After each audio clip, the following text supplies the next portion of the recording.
dia 25 de dezembro de 2021.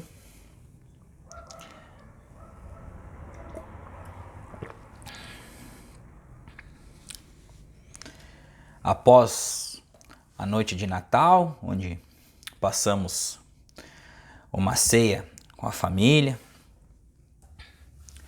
e meditamos, a meditação está sempre presente, a contemplação do Cristo em nós.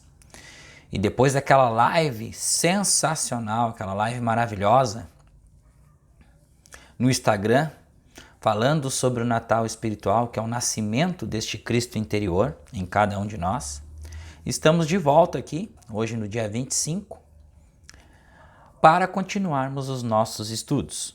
Estamos no capítulo 7, iniciamos o capítulo 7 do livro O Suprimento Invisível de Joel Goldsmith, a prática da verdade espiritual. O ensinamento espiritual planta sementes de verdade em nossa consciência.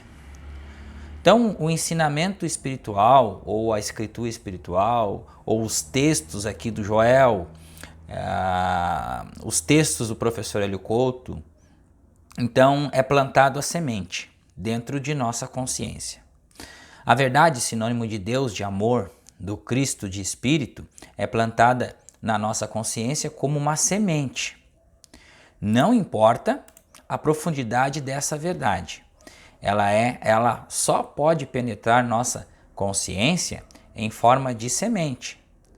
Trata-se apenas de uma semente, não do fruto pronto para ser comido, saboreado, compartilhado com os vizinhos.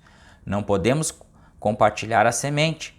Seria como plantar uma semente em nosso jardim e no dia seguinte arrancá-la para dá-lo ao vizinho, porque daí não tem fruto, não tem coisa alguma ali.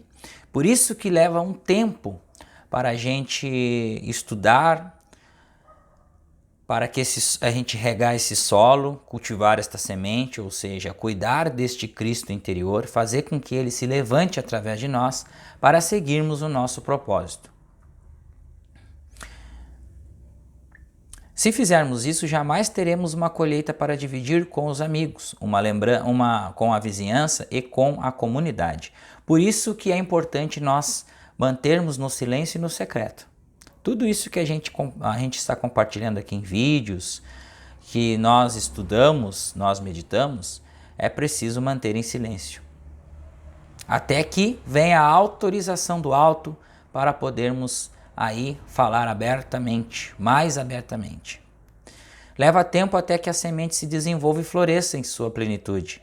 Ela deve ser mergulhada bem fundo na consciência cultivada e bem tratada para que crie raízes, cresça, floresça e se cumpra como fruto pronto a ser dividido. Não esperem ver já no dia seguinte uma árvore adulta e carregada de frutos. Mantenham essas gemas da verdade guardadas dentro de vocês mesmos e observem como elas se desenvolvem, se expandem e frutificam. As sementes da verdade que trazemos para dentro de nossa consciência, com as quais vivemos e que tantas vezes praticamos, são a gratidão para com Deus ou com o próximo, a benevolência, o perdão aos amigos e a prece por eles. Quando essas sementes da verdade frutificam, quando a verdade é demonstrada dentro de nós, então podemos começar a dividir a colheita. A verdade transformou-se no poder de curar, de aumentar o suprimento e assim por diante. Temos o exemplo do Mestre, que manteve a verdade dentro de si até a idade de 30 anos. Antes disso, nunca tentou pregar, ensinar ou curar. Apenas refletiu sobre essas verdades no íntimo. Viveu com elas, praticou-as, mostrou-as, grato por elas, e quando se sentiu pronto, saiu para o mundo e revelou sua graça espiritual que nele florescera plenamente. Com muita frequência a verdade se abre para nós quando estamos lendo um livro, meditando ou mesmo escrevendo. Uma verdade conhecida apenas intelectualmente torna-se de súbito uma verdade viva, torna-se de súbito uma verdade viva, dinâmica, substancial. Se isso acontece, podemos sair presenteá-la aos outros e pelos indícios de que seguem saber que a estamos ofertando. Como muitos sabem, jamais ensinei uma verdade que, primeiro, não houvesse sido constatada e depois demonstrada por mim, ainda que numerosos livros já contivessem. Durante vários anos, os estudantes me questionaram a respeito do Sermão da Montanha, e minha resposta invariável era: já o li, mas não o compreendi. Continua inapreensível para mim e por isso nada direi a respeito. Então, em 1956, quando dava uma aula, a compreensão plena do Sermão da Montanha me foi concebida. Pelo resto daquele ano letivo, divulguei a verdade por si mesma, se revelara a mim, pois tratava-se agora de uma verdade constatada, e no ano seguinte essa verdade tornou-se pública por intermédio dos meus livros. Então aqui está um relato do Joel, que enquanto essa verdade não foi frutificada dentro, não foi florescida dentro dele, ou manifestada por ele, ele não saiu pregando aos 7 ventos. Então ele guardou, praticou com si mesmo, e é o que estamos fazendo. Estamos praticando, estamos compartilhando aqui os vídeos no canal. Esses vídeos no canal servem para estudo e partilha, porque essa partilha já está brotando dentro de nós, é uma energia que a gente precisa colocar para fora. E isso é a manifestação do Espírito quando começa. Mesmo com aquele pecador, mesmo com aquela pessoa que tem ainda partes humanas, porcentagens humanas de vida ainda. Então, é uma energia que floresce, é uma energia que empurra para a gente compartilhar estas verdades. É o que se espera que façamos com as muitas verdades da Bíblia.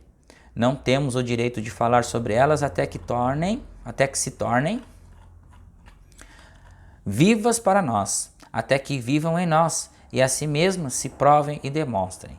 Só então teremos algo da Bíblia para compartilhar. Deve-se cultivar as sementes da verdade em segredo? Se alguma coisa dentro de vocês reconhece que o que eu estou dizendo é fruto de minha experiência, daquilo que observei na vida de muitos durante a caminhada espiritual, se sentem que as minhas declarações têm alguma propriedade, então comecem a cultivar em segredo uma das sementes da verdade. Por exemplo, tomem o princípio do suprimento, mantenham-no guardado no fundo da consciência e passem a praticá-lo às ocultas. Compartilhem até o pouco que possuem. Lancem o seu pão às águas, tentando reservar alguns momentos diários para orar por seus inimigos e perdoá-los. Seus inimigos e os inimigos do mundo. Dedique também alguns momentos do dia à prática da caridade. Cultivem a ideia de reservar certa quantia de dinheiro para ajudar a obra beneficente que desejarem, mas ajudem-na em segredo. Lembre-se de orar e de fazer caridade em silêncio. Se fizerem essas coisas para serem vistas pelo homem e assim merecem aprovação, perdão e graça de Deus, o Pai que vê em segredo recompensará-los às claras.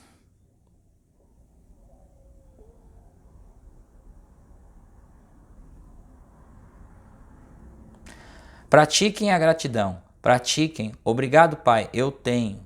Lembre-se de que, se expressarem uma carência, continuarão a experimentar essa carência porque perderão até o pouco que possuem. Aquele que nada tem, o pouco que ele tem, lhe será tirado. Entenderam o princípio do suprimento aqui? Tragam para dentro da consciência as seguintes palavras: onipresença, onipotência, onisciência. Reflitam sobre elas. E toda vez que a evidência de alguma forma errônea de poder se apresentar a seus olhos, afirme interiormente que essa forma enganosa de poder não pode ser verdadeira se a onipotência o é, ou seja, todo o poder. Sempre que os sentirem tentados a recorrer a Deus para comunicar-lhe seus problemas, imediatamente pensem na palavra onisciência. conhecimento de tudo, sabedoria plena, e aceitem que Deus já sabe há muito tempo de suas necessidades e problemas. Trabalhem com essas palavras de maneira consciente e contínua, mas, acima de tudo, façam isso em silêncio e às ocultas. Falar a respeito delas seria como espalhar as sementes na superfície da terra em vez de enterrá-las no solo. A gente tem que entender, gente, o seguinte: mas você está falando isso e você ao mesmo tempo motiva para as pessoas colocarem canal a estudar. Uma forma de estudo muito pertinente quando a gente começa a confiar na energia onipresente de Deus é a forma que a gente tem de partilhar o conhecimento que a gente está tendo, colocando um canal,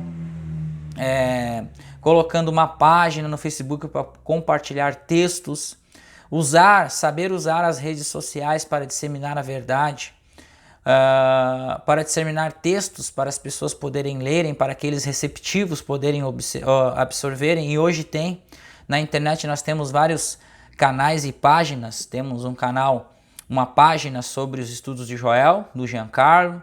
Tem a Samira, que compartilha textos no Praticando a Presença. Tem N pessoas compartilhando textos espirituais, textos do Joel. O professor Hélio Couto também disseminou o conteúdo nas redes sociais, e assim a gente vai se unindo neste trabalho para que a verdade ela seja disseminada e as pessoas vão chegando até elas, ou ela chegando até as pessoas que a verdade escolheu. Porque a verdade escolhe. Escolhe por quê? Porque aquela alma atingiu um nível de compreensão de entropia e ela precisa dar um salto dentro deste mesmo sistema. E aí, como Jesus falou no Evangelho de Marta, a alma chegou a uma maturidade para receber a verdade. Então a alma ela foi preparada aos éons e éons de encarnação. Trabalhem com a onipotência, com a onisciência e com a onipresença até que elas cresçam em vocês e nasçam plenamente formadas como bebês. E então vocês compreenderão que toda concepção é espiritual e que essas ideias são geradas dentro de vocês mesmos. E então compreenderão o significado da Imaculada Concepção. Imaculada Concepção, não Imaculada Conceição, é Imaculada Concepção e do nascimento virginal.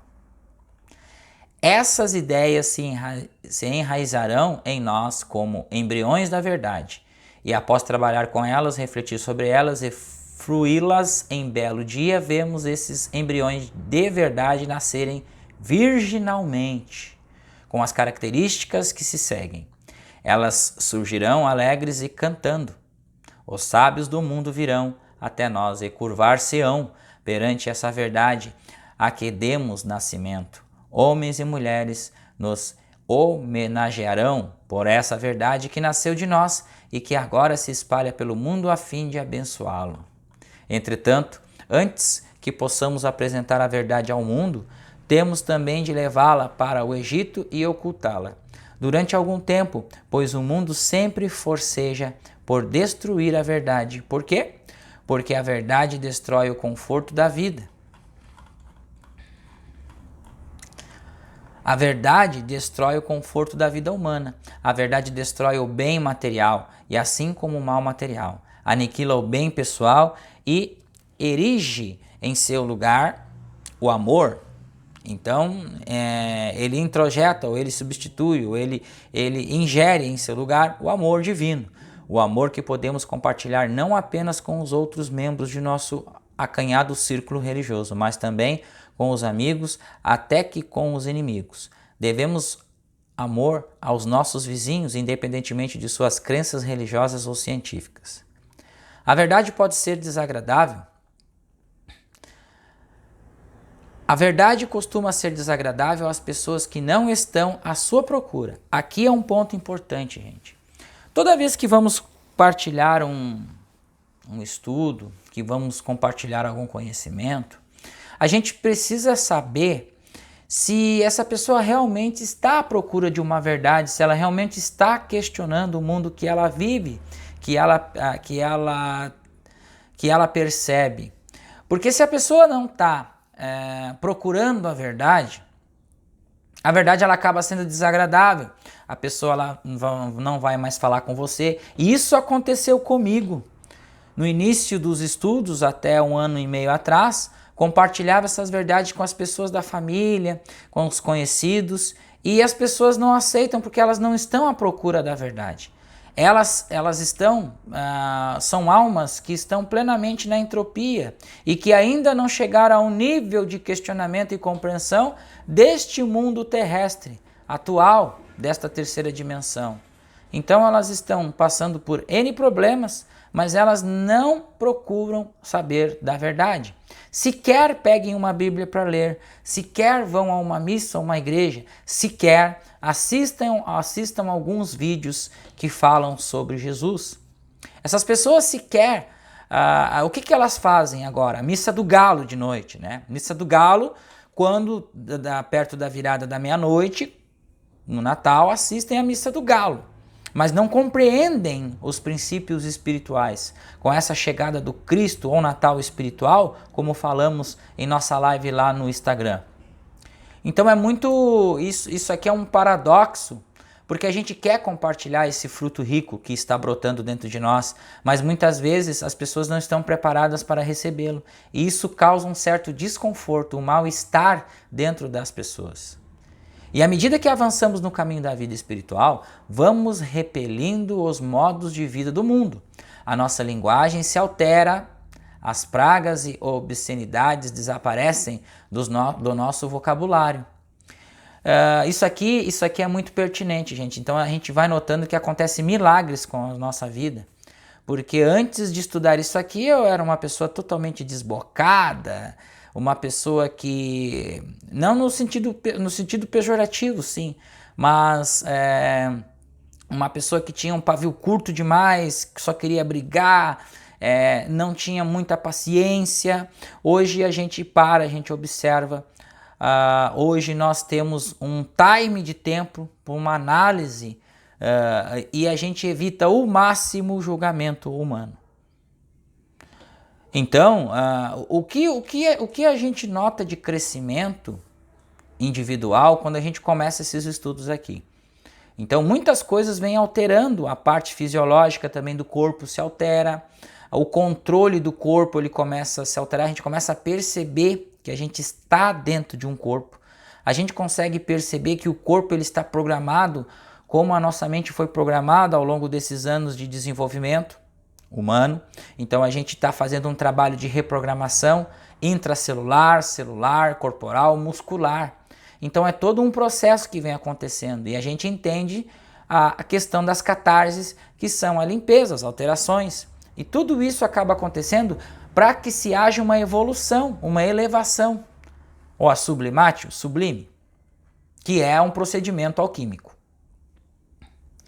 Os modos e meios de vida mundanos tornam-se mais aborrecidos do que nunca. Sentimos-nos mais ofendidos pelas injustiças insignificantes do mundo, insignificantes do que o mundo pelas grandes. De sorte que, quando apresentamos a verdade de uma forma concreta àqueles que ainda amam a vida humana, podemos estar certos de que os ofendemos e que eles planejam dar o troco. E é isso que acontece, gente. A menos que sejamos suficientemente sábios para compreender que nenhum poder foi dado ao mal, todo poder emana de Deus e todo poder é bom. Muitas vezes ansiamos por compartilhar a verdade com aqueles que vemos em desgraça.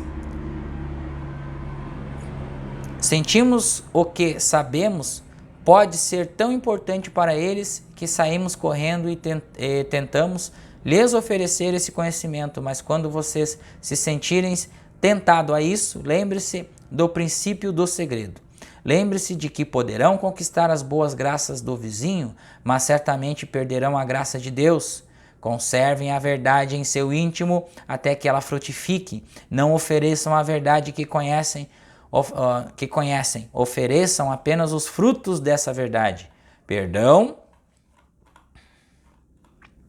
oração, caridade, segredo, consiste em mantê-la dentro de nós até que se estabeleça tão firmemente que já possamos dividir livre e generosamente.